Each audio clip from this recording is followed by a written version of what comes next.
Quick to follow up on the misadventures of an immigrant and a biker comes The Ballad of Gay Tony, the third and final act in the Grand Theft Auto 4 saga. It adds to the series' diverse palette of themes with a touch of glitz and glam, wrapped up with a host of new additions, new features, and a new cast of morally depraved souls.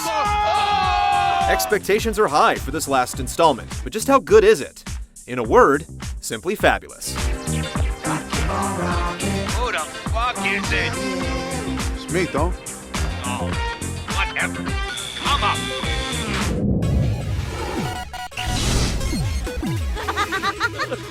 What's going on? What? Huh? Why'd you call? I don't know.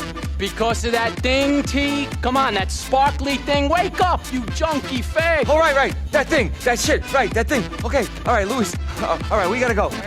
Jesus, man. I feel like a camel shat in my mouth. Business just isn't what it used to be for Tony Prince, Liberty City's preeminent nightlife impresario. On top of staving off old age, dipping nightclub attendance, and a few nasty habits, the man's also landed himself in a bit of debt, stirring some conflict with his seedy investors who've come to collect. I guess we don't have to beat you two lovers up. Yeah, good luck. See you later. Oh, nice to meet you, Muscles. As Tony's business partner and bodyguard Louis, it falls on you to get him back on his feet. This, of course, entails handling a few questionable odd jobs for Tony's creditors, but somebody's gotta do all the dirty work. What's my name, baby? What's my name? Ooh, yeah. Yeah. In true Rockstar tradition, The Ballad of Gay Tony tells a dark tale with undercurrents of fanaticism and farce interspersed among its cast of well-developed characters. Tony is a neurotic, obnoxious mess who, despite his failings, is a truly lovable loser, while Louis plays foil to his loudmouth antics with an understated, no-nonsense intensity. Evan, look. I always thought that even for a coke push and steroid junkie, you were a particular asshole. Okay, I'm just gonna admit that. Now, would you shut the fuck up before I shut you up? The writing is sharp, packing plenty of wit and personality, and isn't afraid to push a few buttons in the name of entertainment. The bond that exists between Louis and Tony is genuine, and for all the trouble you'll run into, you'll definitely want to see his plight all the way to the end. What about me? You guys can't just leave me here. Yeah, good point. Now, fuck off, Evan. You get him the pills. Be gone before I get back.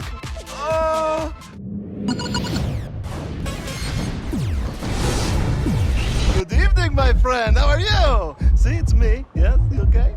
So I'm good. Yes. Okay. Ladies, hide your titties. The Ballad of Gay Tony builds on the familiar framework established by prior iterations in the series.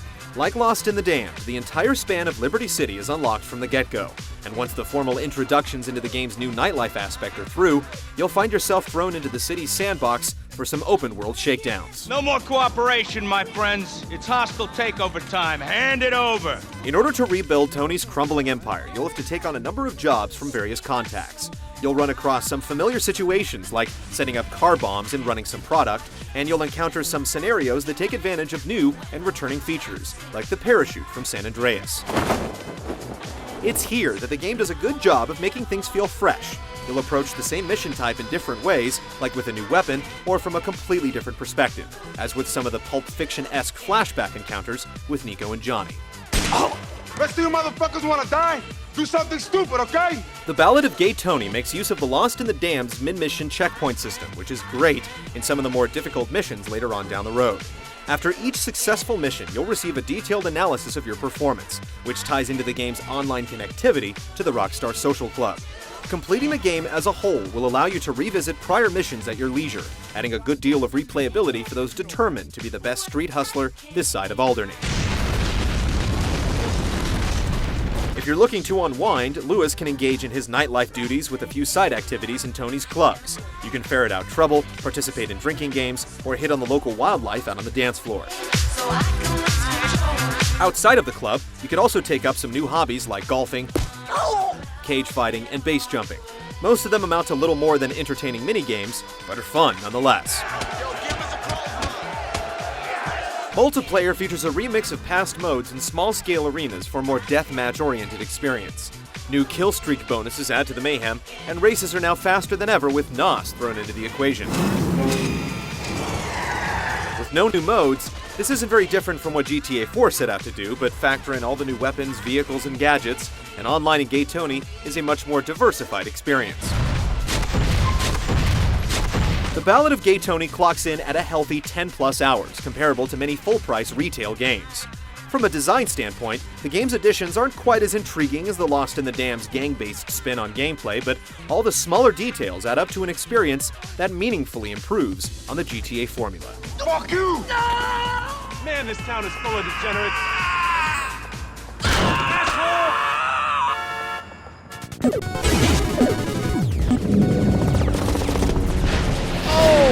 Rock, hey, how are you? There they are, the spick and the fag. Yo, Rock, you invested in the wrong clubs, man. Maybe split sides is more your vibe.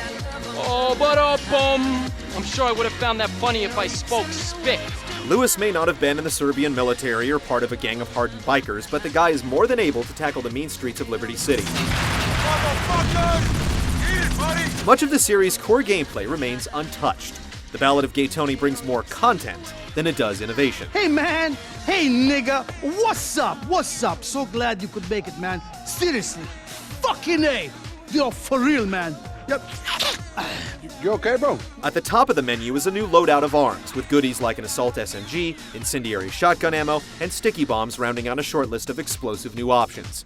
You'll find yourself with a lot more tools to dish out the damage, though a lot of the lingering issues like iffy blind fire and sticky cover remain annoying hindrances. As was the case with past iterations, a lot of the game's flow is entirely what you make of it. You can choose to pursue your own interests with lazy scenic drives around town, or get straight to the point with cab rides to the next story mission. Take me over to Hove Beach. Cool. I'll take the long way. A few new activities you can engage in, like helping to build a friend's budding drug empire, add substance to the side missions, but the nightclub aspect of the game feels underwhelming and underused. Compared to The Lost and the Damned, Gay Tony takes more of a safe bet by choosing to add more than to innovate. Look at me. Watch my lips move. I can teach you things.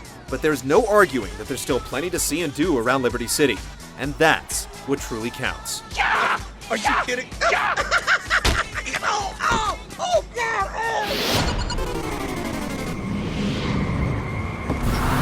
Oh, I love this song. You know this song?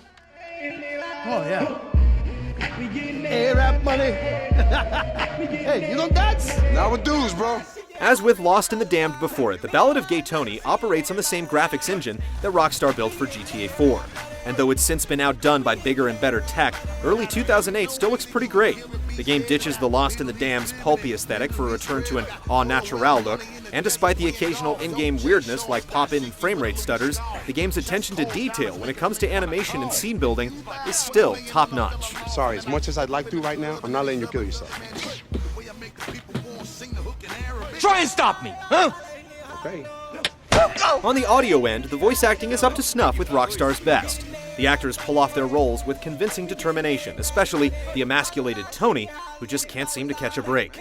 The game also updates its radio playlist with a set of new tracks, as well as a choice selection of dance, disco, and house to fit in with each of the game's separate club settings. And if you buy the episodes from Liberty City Disc Edition, you get an extra radio station, Vice FM, for a touch of 80s flavor thrown into the mix. Hold on, I can explain. Hold on! Please.